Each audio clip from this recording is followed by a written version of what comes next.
The aggression of the Russian Federation against Ukraine began with an information war and continues to this day. Today, Russian propaganda can be called the most sophisticated propaganda in the world, and we are the country that is suffering the most from it, since it has cost us the temporary loss of certain territories and, unfortunately, the lives of many Ukrainian soldiers and innocent citizens. Putting an end to Russian propaganda in the state is a critical task for this profile committee. Russian news content does not meet European standards by any stretch of the imagination. Russia has not ratified the European Convention on Trans-Border Broadcasting and therefore has not committed itself to any international obligations on compliance with international standards. We have removed Russian content and products from the European share of content, thus decreasing the number of Russian TV programs broadcast on Ukrainian air. І таким чином кількості російських програм в ефірі українському стало значно менше.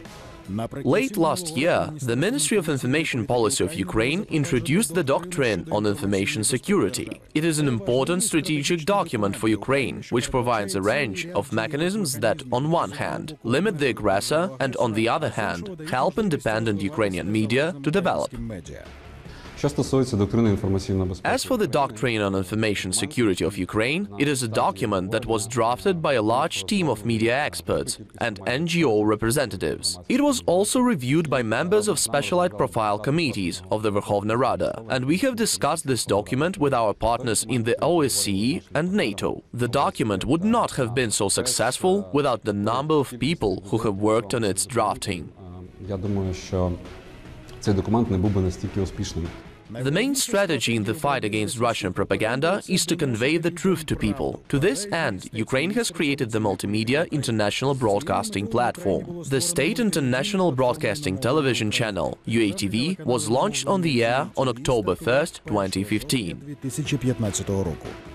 The voice of Great Britain sounds powerful on the geopolitical map only when the BBC broadcasts. The same applies to the official voice of Washington when CNN speaks. We would not have heard the position of the EU if not for Euronews. Therefore, I'm convinced that UATV, which is a part of the Multimedia International Broadcasting Platform of Ukraine, will complete this mission. This project is not for a year or two, and over the next 10 years we will be developing this project in order to turn it into a powerful information herald of the position of official Kyiv throughout the entire world.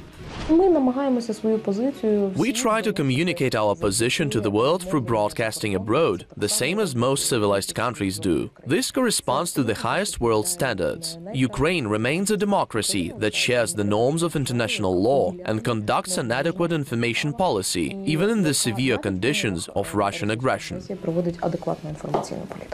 A number of measures have been introduced by the Specialized Parliamentary Committee to combat Russian propaganda. A decision has been adopted that the National Council on Television and Radio Broadcasting can now prohibit the broadcasting of Russian TV channels for violation of Ukrainian legislation. In addition to that, the information and entertainment content of the aggressor state has been limited. Квотування є цілком європейською нормою, тому в даному випадку The imposing of quotas is a European norm. So, in this particular case, France, Poland and many other European countries use quotas as a form of protection of information content. This is not a violation or restriction of freedom of speech, rather an adequate measure of protection of Ukraine from Russian propagandistic media.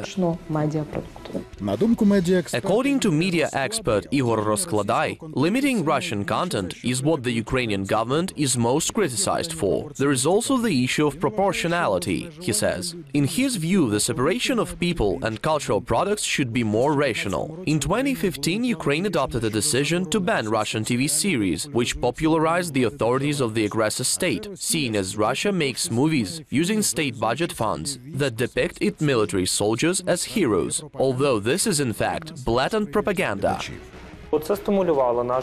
This induced our media representatives to seek other sources. Therefore, they began to produce their own media product or cooperate with international partners. in a search of foreign product. These are surprisingly positive news. Essentially, banning one product, we get more pluralistic product.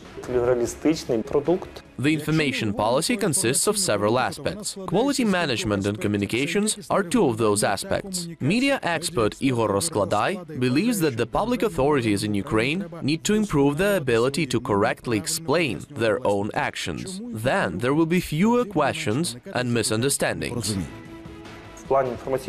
In terms of information policy, we need to be open. Moreover, all government information websites have to be filled on time and to be easy to use. The information policy involves both publication and public discussions of social issues. So the world has faced a hybrid war that changed the rules of interaction in cyberspace, and the policies and actions of the European community towards Russian aggression will depend on the truthfulness of information that will be available to foreign audiences. Over the past year, countries of the EU and the US have experienced significant cyber attacks and data manipulation, and Ukraine has been suffering from the modern methods of war employed by Russia. It is therefore necessary to direct all efforts toward the development of strategic communication systems, according to officials, and Ukraine needs help from international partners precisely in this sphere.